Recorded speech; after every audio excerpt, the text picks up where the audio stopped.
Hello guys, welcome to my new video. हमने start कर रखी है एलिमेंट्री टोपोलॉजी, जिसमें आज हम थ्योरम करेंगे पी इंक्लूजन या फिर included point topology. Previous lecture में हमने करी थी को काउंटेबल टोपोलॉजी, जो सिमिलर थी को फाइनाइट टोपोलॉजी से। होप सो आपको वो टोपोलॉजी अच्छे से समझ में आ गई होगी। If you have any doubt in previous lectures then please drop it into a comment section. आज हम स्टार्ट करते हैं पी इंक्लूजन टोपोलॉजी। स्टेटमेंट देखते हैं हम पहले। पी इंक्लूजन यानी कि इंक्लूडेड पॉइंट, यानी कि इसके अंदर हम कोई एक स्पेसिफिक पॉइंट को फिक्स कर देंगे। मान लो एक पॉइंट पी किया मैंने, उस पॉइंट को हमें उसके अंदर कंटेंट करना ही है, यानी कि उसका इंक्लूड होना उसमें ज़रूरी है। Let x be a non-empty set and p belongs to x be a fixed point। x जो है मैंने कोई एक नॉन एम्प्टी सेट लिया and p belongs to x be a fixed point। मैंने इधर कोई एक फिक्स पॉइंट लिया है क्या, p। Okay, and tau be the collection of all the subset of x। Tau जो है x के उन सबसेट का कलेक्शन है जिसके अंदर वो फिक्स्ड पॉइंट तो आता ही आता है, और उसके साथ क्या आता है, फाई। यानी कि टो के अंदर एक फाई आता है और एक्स के वो सबसेट आते हैं जिनके सबसेट के अंदर पी आता हो। हमें वो एक पॉइंट ज़रूर लेना है। इसने कहा है ना पी इंक्लूजन, यानी कि पी को हमने इंक्लूड करना है उस टोपोलॉजी के अंदर। ओके, टो के अंदर क्या क्या आता है, एक तो फाई और एक वो फिक्स्ड पॉइंट पी, यानी कि एक्स के वो सबसेट आते हैं उसके अंदर जिसके अंदर वो पी पॉइंट आता हो। ओके, टो के अंदर एक तो फाई आ रहा है और एक्स की वो सबसेट आ रहे हैं जिसके अंदर पी आता है, P belongs to A. Okay, so हमें ये प्रूव करना है कि जो टो जो है ये टोपोलॉजी है on x. Tau is topology on x. Prove करना मुझे, प्रूव दैट। ये थ्योरम पेपर में बाय स्टेटमेंट भी आ सकती है और बाय नेम भी आ सकती है कि state and prove P inclusion topology, included point topology, इस तरीके से। ओके, सो हमें दोनों तरीके से स्टेट, यानी कि इन थ्योरम्स की हमें स्टेटमेंट भी याद होनी चाहिए और ये बाय नेम ही याद हो जाती है। पी इंक्लूजन यानी कि कोई फिक्स्ड पॉइंट है। ओके, और को फाइनाइट और को काउंटेबल की हमें बाय नेम स्टेटमेंट याद हो जानी चाहिए। सो हम इस थ्योरम का प्रूफ करते हैं। सो टोपोलॉजी प्रूव करने के लिए हमें वही 4 एग्जाम सेटिस्फाई करानी पड़ेगी। इसके अंदर क्लियरली हमें दिख रहा है कि फाई बिलोंग करता है टो में, जो कि हमें गिवन है। अब मुझे इसके अंदर दिखाना है कि एक्स जो है वो इस टो में बिलोंग करता है। मुझे एक पी पॉइंट फिक्स्ड है जो मुझे लेना कंपलसरी है उस टो के अंदर। सो वो पी जो है वो हमेशा बिलोंग करेगा एक्स के अंदर। ओके, और मुझ पी बिलोंग कर रहा है एक्स के अंदर, डैट मीन्स एक्स के अंदर एक एलिमेंट तो कंपलसरी है ही है। इसके अलावा कोई और एलिमेंट है या नहीं मुझे उससे कोई फ़र्क नहीं पड़ रहा, लेकिन एक एलिमेंट इसके अंदर है। That means x is non empty. X जो है वो खाली नहीं है, उसके अंदर एलिमेंट है, चाहे वो एक है चाहे एक से ज़्यादा है। ओके, और कोई भी सेट अपने सेट के अंदर कंटेन होता है, ये हमें पता है।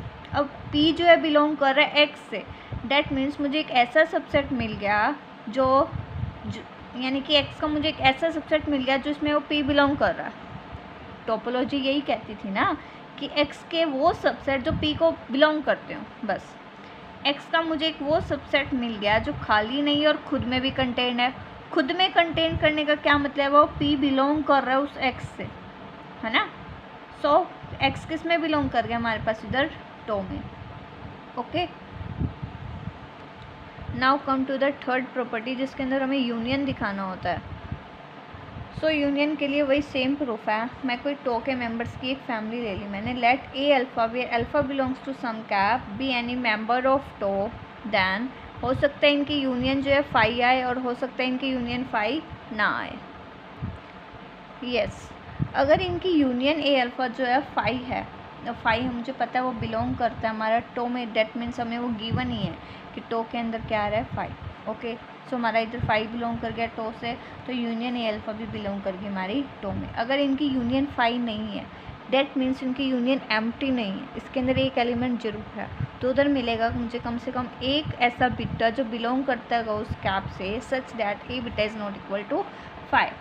मैंने ए बिटा किसका एलिमेंट लिया है, यूनियन ए अल्फ़ा का। सेम रूल है जो हमने प्रीवियस लेक्चर में किया है। ए बिटा मैंने किसका एलिमेंट लिया है, यूनियन ए अल्फ़ा का। और यूनियन ए अल्फ़ा किस में बिलोंग करता है, टो में।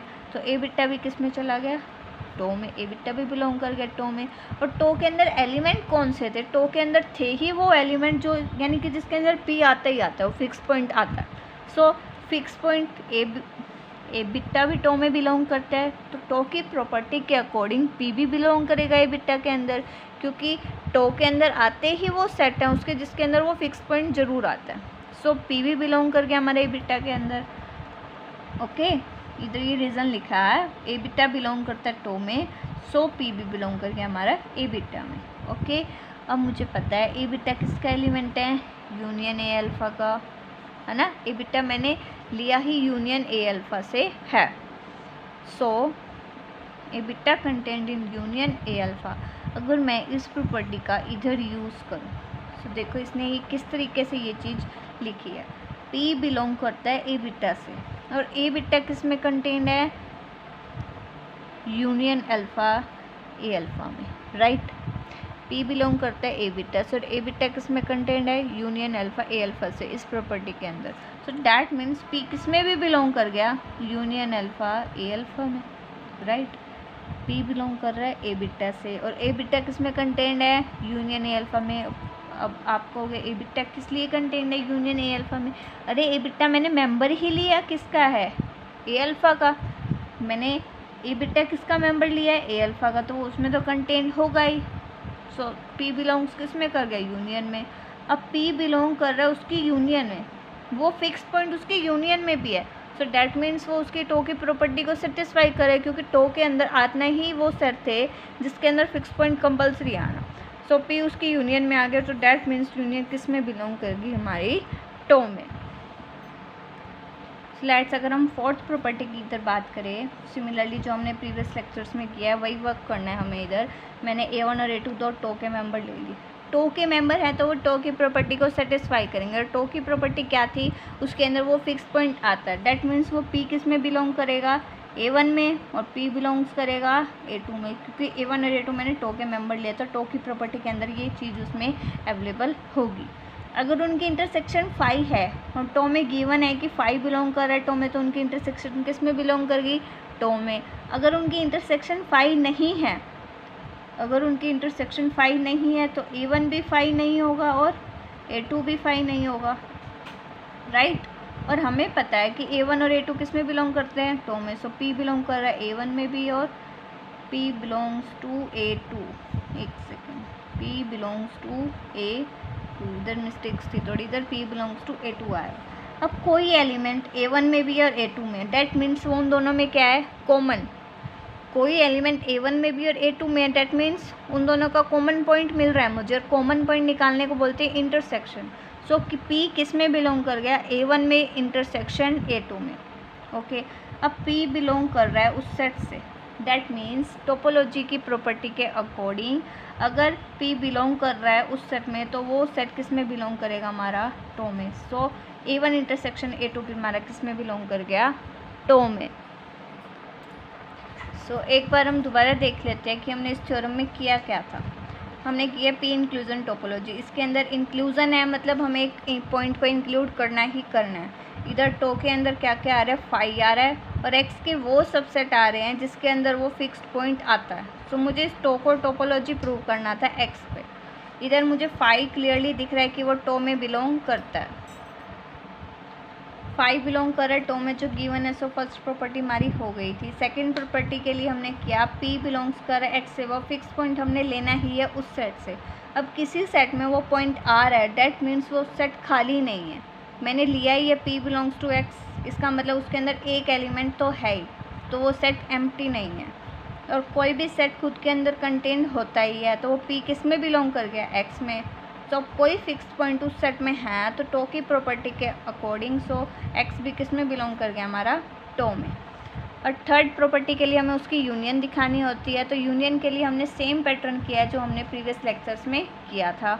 अगर उनकी यूनियन 5 है तो वो बिलोंग कर जाएगा, अगर उनकी यूनियन 5 नहीं है तो उधर एक बिट्टा एग्जिस्ट करेगा सच दैट वो ए बिट्टा 5 नहीं होगा। ए बिट्टा एलिमेंट है ए अल्फ़ा का, और ए अल्फ़ा किस में बिलोंग करता है, टो में, तो वो टो की प्रॉपर्टी को सेटिस्फाई करेगा। डैट मीन्स वो ए बिट्टा P बिलोंग्स करेगा उस ए बिट्टा में भी, और ए बिट्टा कंटेंट है ए अल्फ़ा में। सो इधर से हमारा P भी बिलोंग कर जाएगा उसकी यूनियन में। हैंस एक फिक्स पॉइंट है जो उसकी यूनियन में कंटेंट है, बिलोंग करता है, सो वो यूनियन ए अल्फ़ा भी किस में बिलोंग करेगा, टो में। इंटरसेक्शन के लिए हमने उसके कोई 2 सेट लिए थे, इंटरसेक्शन फाई है तो वो बिलोंग कर जाएगा, फाई नहीं है तो A1 भी फाई नहीं है और A2 भी फाई नहीं है, और टो में बिलोंग कर रहे हैं तो वो फिक्स पॉइंट A1 में भी आएगा और A2 में भी आएगा।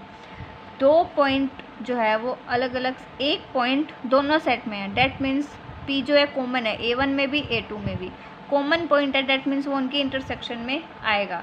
इंटरसेक्शन में आ रहा है डैट मीन्स P बिलोंग कर गया हमारा A1 इंटरसेक्शन A2 में।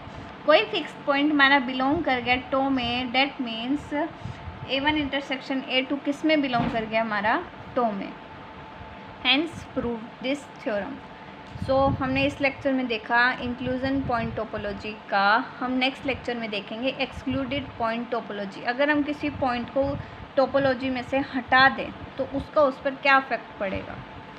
सो आई थिंक आपको ये अच्छे से समझ आ गया होगा। आप इसकी रिटर्न प्रैक्टिस ज़रूर करिएगा, क्योंकि थर्ड और फोर्थ प्रॉपर्टी मेन होती है इसके अंदर, जिनका पैटर्न हर एक थ्योरम में सेम रहेगा, बस आपको एक बार पैटर्न रिवाइज हो जाना चाहिए। So if you like my video, then please subscribe my channel and share my video with your friends. Thank you so much for watching my video.